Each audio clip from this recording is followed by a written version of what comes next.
Ito yung ang bypass sa galaw ni Naoya Inoue. Black Gloves. Ooh! Pinoy! Lito Dante. Ooh! Marangkada na naman dito. Iba yung galaw nito, brother. Ito na naman, corner. Bang! Sinabayan, brother. Technical, defensive, brutal. So silipin natin, brother, paano gumilos yun. Ayan oh, may weather style counter from Inoue clan. Boom! Sa pool ng counter. Lito Dante for the kill. Uy! Tumakbo na naman tong hapon na to. Binubugbog. Undefeated, tinapos ni Lito Dante. Walang awa pala tong boksingerong to. Ito, malamay weather daw tong galaw nito. Uy! Pinaglalaruan ni Lito Dante yung hapon. Undefeated. Ayan, Uy! Tinakbuhan ni Lito Dante. Oo, tumama, tulog. Hilo yung hapon. The very least, ano.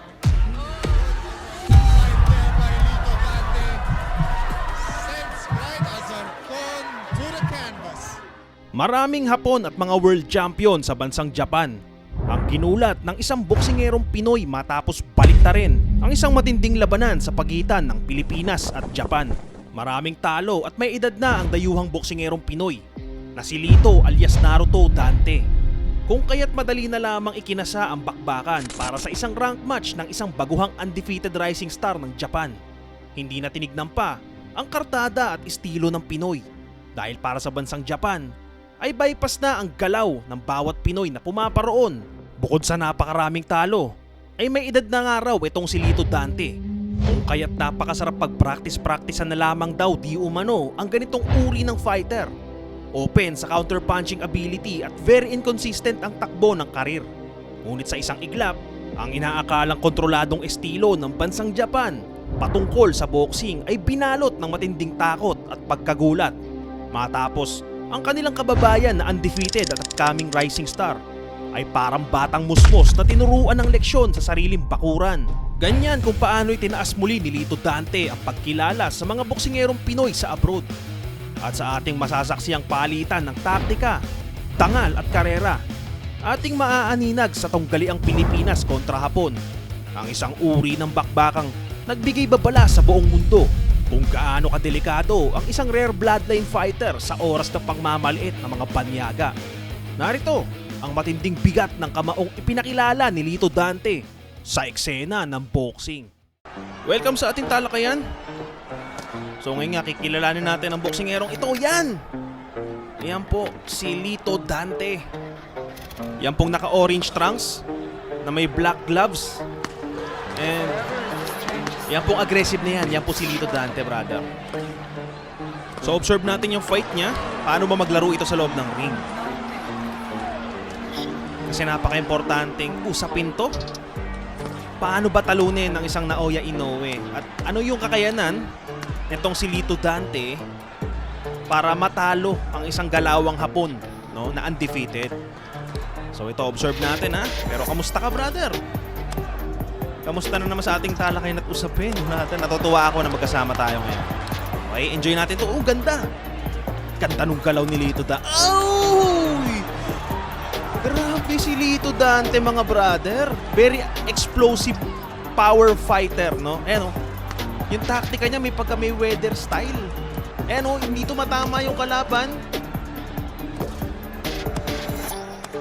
Ayan, bagsak na naman. Iba yung galaw ni Lito Dante, brother. Very unpredictable. Ang hirap basagan ng depensa. Ayan o, pressure fighter and then may defense. Uy, laglag na naman dun yung kapwa nating kababayan. Kasi ito, brother, parang tune-up fight to eh. Para kay Lito Dante. Bago pumunta sa Japan. Yan na naman. Uy, bagsak. Grabe. Ang daming bagsak. So ito, kilalanin nating mabuti. Ano yung estilo ni Lito Dante bago pumunta sa Japan. Ayan.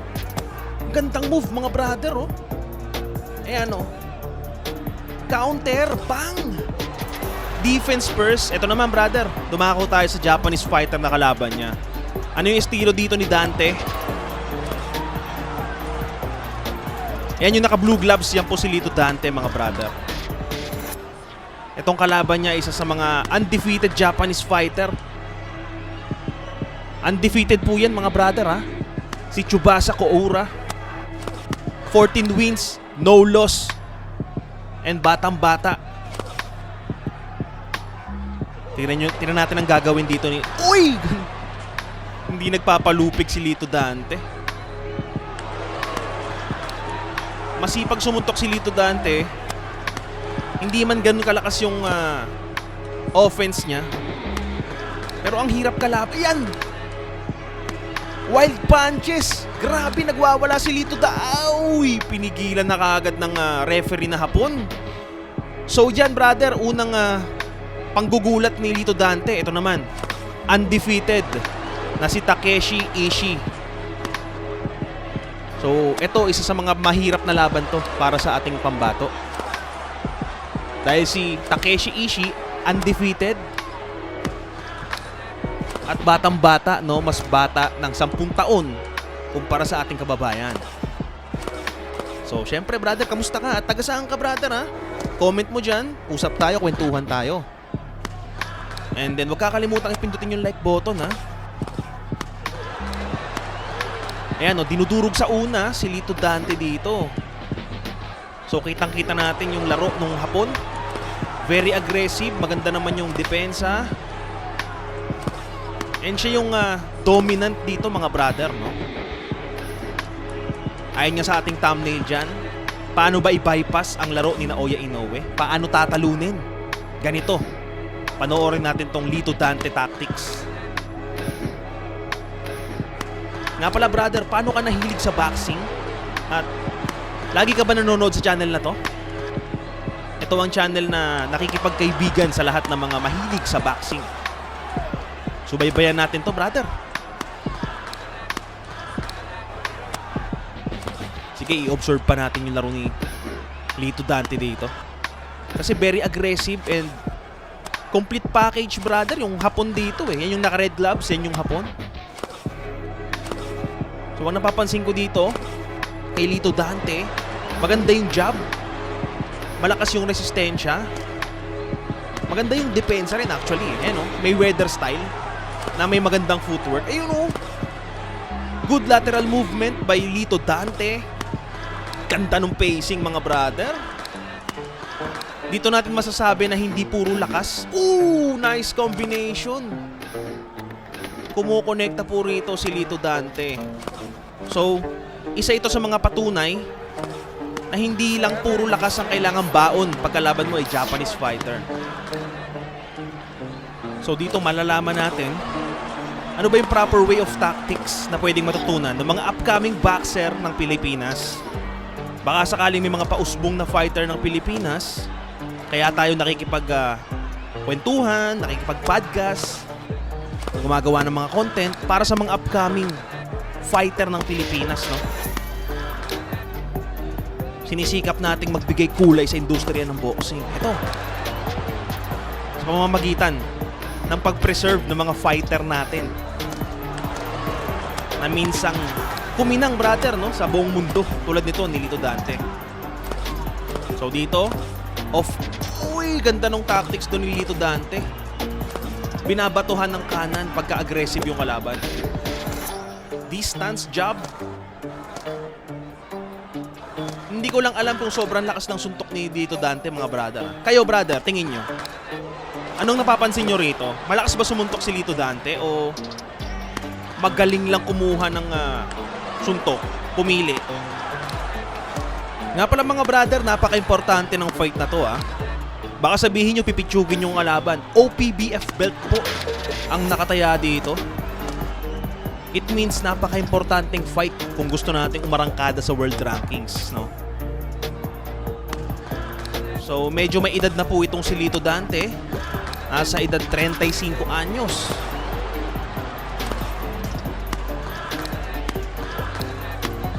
At sa edad niya na yan, brother, sobrang very dedicated siya, no, sa kanyang laro. Hindi niya pinapakitang takot siya. Yun ang pagkakaiba niya kay Mayweather, brother. Kaya niyang tumanggap ng suntok. Eh ano, isipin nyo, mahirap dumipensa habang dumidiskarte yung paa mo eh. Oh, okay din yung Hapon, ha. Nakakapalag din. Nasaktan doon si Lito Dante. Ay hindi, nilalaro-laro ni Dante. Hindi ko lang sure kung kaya niyang saluhin yung suntok ng kalaban. Kasi dito, ang napapansin ko kay Lito Dante, very skillful fighter siya eh. Ayan o. May pagka Donnie Ahas Nietes na may weather style. Ganun yung napapansin ko sa kanya. Mataas yung kumpiyansa dito ni Lito Dante. Oh, nice left by Lito Dante. Ganda nung fight mga brother. Marami tayong matututunan sa ganitong uri ng bakbakan. Kasi na-realize ko, pangit naman kung puro maglalabas tayo ng content, puro bakbakan lang. Kailangan may learnings tayong mapupulot para sa mga upcoming fighter ng Pilipinas. Sang-ayon ba kayo sa akin dong brother? Na maglabas tayo ng mga content na hindi lang puro bakbakan. Dapat may aral din na matututunan yung mga viewers na boxer. Para one day, umangat ulit yung bansang Pilipinas, no? Kung sang-ayon ka dun sa akin brother, pakipindot ng like button and then comment mo kung taga saan ka. So proceed tayo sa fight mga brother. Habang tumatagal, gumaganda laro ni Lito Dante dito eh. Ayan o. Kung titignan mo, para siyang natatalo sa fight, pero hindi eh. Tingnan nyo, aggressive yung kalaban, pero pinupuntosan ni Lito Dante. Ayan o, kita nyo. Ganda nung move dito ni Lito Dante, brother. Very impressive. Hindi man bugbog yung kalaban, pero tingnan nyo, ina-outschool. Ang hirap kalaban ni Lito Dante mga brother. Jab, defense, footwork. Bihira kasi yung mga ganitong taktika sa Pilipinas eh. Ang medyo may similarities na gumamit ng Mayweather style. Casimero, yan. Tsaka ito si Lito Dante. Sobrang talino sa loob ng ring eh oh. Isipin nyo mga brother, malakas sumuntok yung kalaban niya, pero hindi niya iniinda. Kaya niyang i-block at kaya niyang depensa. Ayun, kita nyo, brother, inuutakan lang. Uy, grabe. Kitang-kitang bypass yung laro ng Hapon dito. Tingin ko nga, brother eh, kung sakasakaling ganito yung taktika, na bata-bata and then may power, kayang talunin si Inoue, brother. Kung ako ayan o. Di ba si Inoue, very aggressive? And then, may mga quick punches. Ito yung estilong pwede eh. Dadagdagan na lang. Ayan o, may combination, may timing, may back pedal. Uppercut. Ito na naman. Nilalaro ni... Uy, ganda dun. Ganda ng move ni Lito Dante, mga brother. Inaasar yung kalaban. Hoy! Ewan ko kung natutuwa kayo sa fight ni Lito Dante Maganda kasi mga brother na nag-uusap tayo. Hindi lang puro bakbakan, knockout, di ganun. Dapat paminsan sa boxing mag-usap tayo ng fight tactics. Yung technical. Hindi ko alam kung ma-appreciate nyo yung laro ni Lito Dante. Ang sa akin lang, suportahan at i-treasure natin bawat boksingerong Pinoy. No? Hindi lang puro malalakas, puro knockout power ang ginagawa sa loob ng ring. Kasi yung boxing, brother, hindi lang yan puro lakas eh. It's all about game plan. Paano ka naghanda sa fight? Paano ka kumilos sa ring? Paano mo gamitin yung skills kontra sa kalaban mo? Ito, ganda! Uy! Uy, nilalaro pa rin, brother, oh. Isipin mo, bibihirang mangyari to sa bansang Japan. Ina-outschool natin ang mga powerful fighter ng Japan, undefeated. Gusto ko lang malaman yung mga insights nyo tungkol sa fight na to. Kung sakasakali na ganitong estilo ang lalaban kay Inoue, tapos may suntok, may power kumbaga, mga brother. Okay ba usapan natin? Sana ma-appreciate mo yung channel na to, mga brother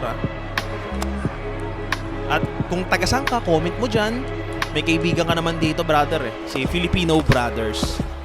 Kaibigan mo, usap tayo, kwentuhan tayo.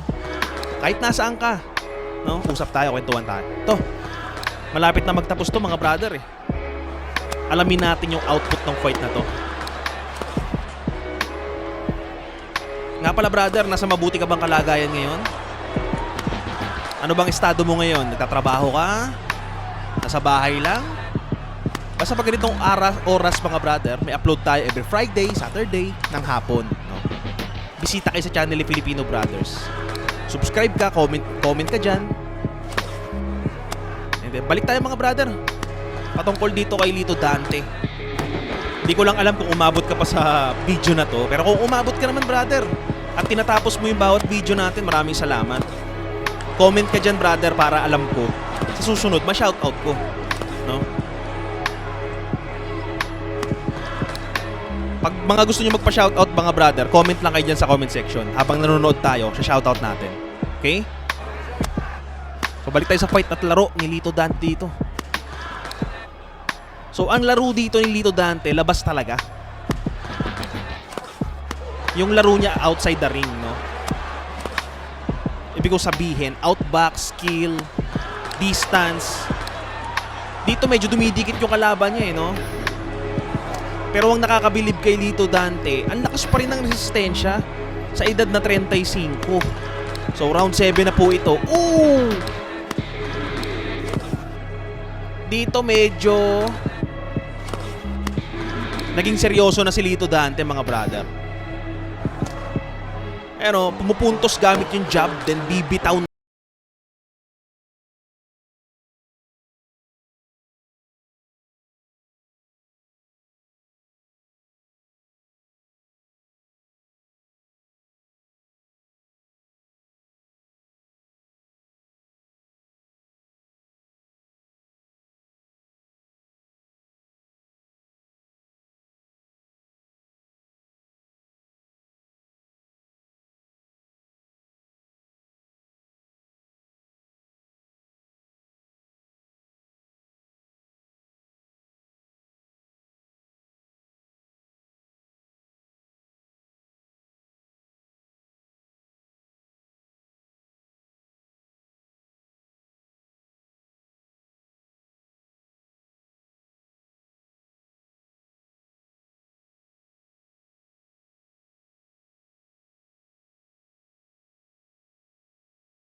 Brother, natapos yung fight. At nanalo po rito si Lito Dante via decision, no? Close decision po. So ito naman mga brother, ang isa sa mga pinakahuling ilalabas natin. Isa ito sa mga pinaka-brutal na laro ni Lito Dante na nasaksihan ko. So silipin natin. Dito kasi may killer instinct pa si Lito Dante noong mga panahong ito eh. Ito napansin ko. Wild punches yung kalaban niya ron Ito napansin ko brother kay Lito Dante. Pagka naglalaro si Lito Dante sa Pilipinas, larong kanto yung laro niya, parang Manny Pacquiao sa blow by blow dati. Ayan kita nyo. Parang Manny Pacquiao yung laro niya. Pero pag lumalabas siya ng bansa, for example Japan, pupunta siya ron, no? Very technical and skillful. Kita nyo brother. Hindi ko nga alam kung tumama yun eh. Hindi ko alam Baka nga trick yun ni Lito Dante. Kunyari, kaliwa pero kanan pala yung tumama. Nasaktan dun, brother, yung kalaban. Ito, tingnan natin, ha. Sana umabot ka pa rito. At nasaksihan natin yung narong kanto naman ni Lito Dante. Nga pala, brother, bago magtapos tong video, gusto kitang pasalamatan. Salamat sa pag-subscribe mo, sa pag-like mo ng video na to, at sa pag-comment mo. Hindi naman lahat ng followers natin, brother, nagsusubscribe, nagko-comment. Pero salamat kasi isa ka ron sa pumindot ng like. Uy! Tumba na naman, brother. Pansin niyo yung unang fight kanina. Ang daming tumba ng mga Pilipino kalaban niya. Yun ang kakaiba kay Lito Dante. Pag sa Pilipinas, sobrang lakas. Pag naman dun sa sa Japan, sa labas ng bansa, very skillful, no? Yun ang napansin natin sa boksingerong ito. Na tama naman, brother. Sa Pilipinas, i-develop mo yung killer instinct mo. Kasi dito yung pinaka bugbugan talaga sa Pilipinas, no? So malaking bagay ito kay Lito Dante na naglaro siya sa Pilipinas. Ayan, Ayan, finish strong, brother. Nangingisay na yung kalaban niya rito sa bugbog. Ooh, yan, brother. So yan po ang ating usapin at yan po si Lito Dante at ang ating kwentuhan. Mag-ingat ka palagi, brother, ha. Maraming salamat sa iyo.